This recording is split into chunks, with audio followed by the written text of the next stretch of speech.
Hello everybody, how's everybody doing? Hope everybody's doing well. You know me, I'm Tom. Okay, this topic of this video is, should I stay or should I go?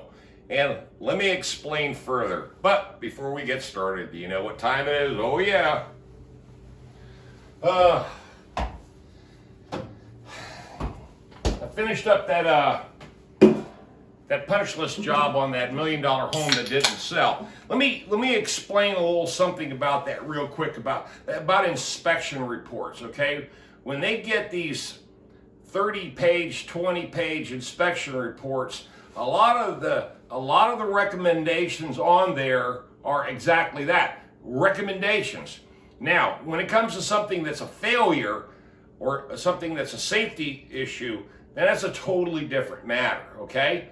Buyers in this area, especially this market that we have here, are buying.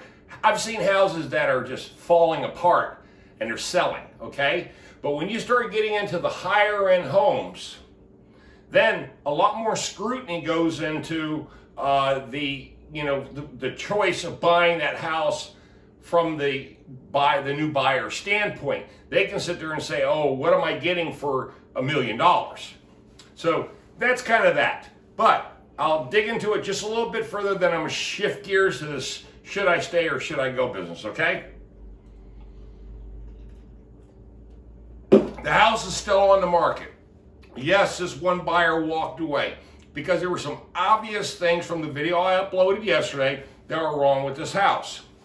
But before the homeowner called me, here was the conversation. We went over the concerns, and I said, here's option A, B, and C. Here's what you can do. Here's what should be done. I'd say that to every single customer. Now, there's a couple of people comment on it, well, you should have done this, like that back retaining wall. I already gave them that option of putting up an entire new wall there and then running it at an angle and building it all the way to the ground with CMU block. The cost prohibited them to do it, okay? They have the option of saying no to me, okay? Then I give them option B, and then I give them option C. My job is not to fuck myself and not get the job, okay? You get that? Hope some of you guys, I know 90% of you guys get this shit, you know, especially if you're in the business. But there's a lot of things you could do right to fix a problem, but it doesn't necessarily mean it's going to get approved, okay? So if you're out there and you got this moral damn high ground that you're standing on, and you say, oh, I'm not going to do this job unless it's done absolutely right, and here's the bill of $6,000, and they tell you to go fuck yourself, well, guess what? You're not doing yourself any good, and you're damn sure not getting any business, okay? End of that conversation. I think you guys get the point of that anyway. But here's the deal. Oh, I want to say to my subscriber that sent me this, thank you, thank you, thank you. This charcoal water purification system is the bomb. I'm telling you, this thing works, and it works well. I like it. I use it now every day to fill up my coffee and not use the old nasty city water. But okay, should I stay or should I go? Here is a story I heard on NPR today when I went to the farm to drop off a bunch of equipment that I had to, you know, for this job that I was just on.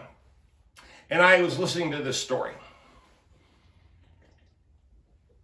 Of course, you know, Iran is in the news every second of every day because we bombed Salami or whatever his name is, Salami, whatever his name is. But here's what NPR does, the liberal Chapel Hill radio station that we have locally. They're interviewing anybody with objecting viewpoints to this whole killing of the Iranian general, you know, killing of this guy. Okay, so basically trying to make Trump's decision to bomb this fucker make him look like he was an idiot for doing it. Okay. You know, conflicting viewpoints. Well, here's the deal. This story, I don't know where the hell it came from, why it was even brought up, but here we go. This grieving mother has got a son who's 48 years old, a diabetic, who went over to Iran a couple of times because he was in love with this girl, a Muslim chick. Oh, yeah, you know where this is going. But anyway, here's the deal. This dumb fuck, let me tell you something. Oh, my God. What people do for pussy. Well, he went over there this last time, and this is only just a few weeks or a few months ago. He went back to meet this broad. Well, this moron said something against the supreme leader. He said something negative in a public place when he was with this girlfriend who's Iranian, Muslim, and some people in the crowd heard him. Some people broke out their damn cell phones and recorded his ass. And then he went back to his hotel room and he got on his computer and said and uploaded a picture of something derogatory against the supreme leader. Okay, well, the next morning, the police were at his fucking apartment or his hotel room and they arrest him. They put him on trial and he put his ass in jail for 10 years for insulting the supreme leader and uploading this picture. Well, the girlfriend, nothing was said about the girlfriend, okay? She's not even in the picture. Now, they're interviewing the mom who's here in the United States, and she said she finally got a phone call from him. This is January the 10th, 9th or the 10th, and she said she got a call from him like December 26th or something like that at 2 o'clock in the morning. And she, of course, you know, oh my God, my son, how are you doing? What's going on? Blah, blah, blah. Guess what he told her? Or listen, this is what she told the NPR interviewer that was interviewing her. Mom, I'm starving to death. They're not feeding me. I get no water. They won't let me out of my cell. I have no contact. There's no attorneys. There's nothing. And this guy's he's diabetic. He says, and also his mom said that he's got all kinds of a couple other different health problems. And when you don't get your insulin shots, you get all kinds of other, you know, adverse effects and stuff. Your feet go numb, your teeth go numb, all kinds of weird things. And he's telling her all this stuff. And he says, he goes, I think I'm going to die here.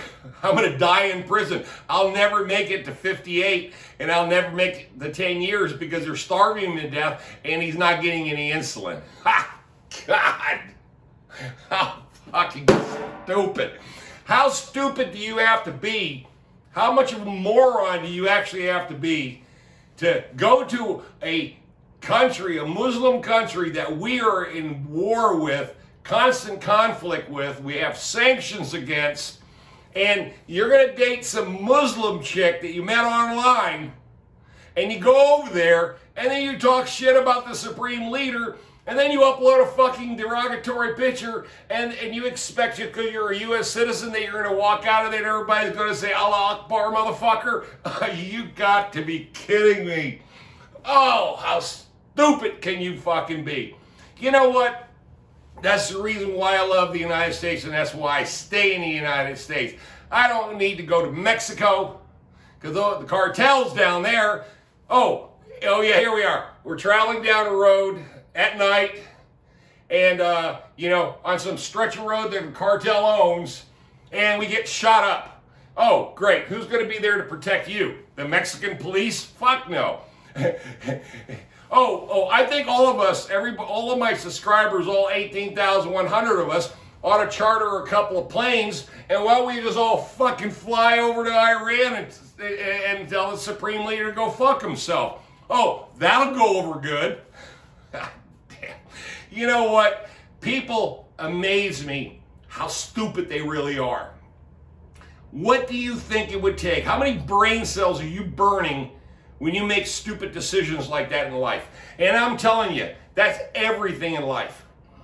That's why Prepper Life, my channel, teaches you guys how to be smart, not stupid. I mean, why in the hell? Oh, I got plenty of money. I got my passport. I'm just going to go grab about $5 grand out of the bank, grab my passport, and go over to Iran and go hang out. Fuck that. Are you kidding me? I'm not going down to Mexico either. I'm damn sure not going to the Philippines. They've got all kinds of fucking problems there. And the bottom line is Asia's starting to have a lot of problems because we have conflicts with so many countries because we're doing so good here in the United States. Stock market's up, the economy is great, Trump is kicking ass all over the world. And the bottom line is people don't like Americans. They don't like us. And I understand why. We're fucking successful. So here's the word of advice, and I'm ending this video right here. Here's a word of advice. If you're an American citizen, stay the fuck in America. Y'all have a blessed day. Tom out of here. Stay blessed and don't travel.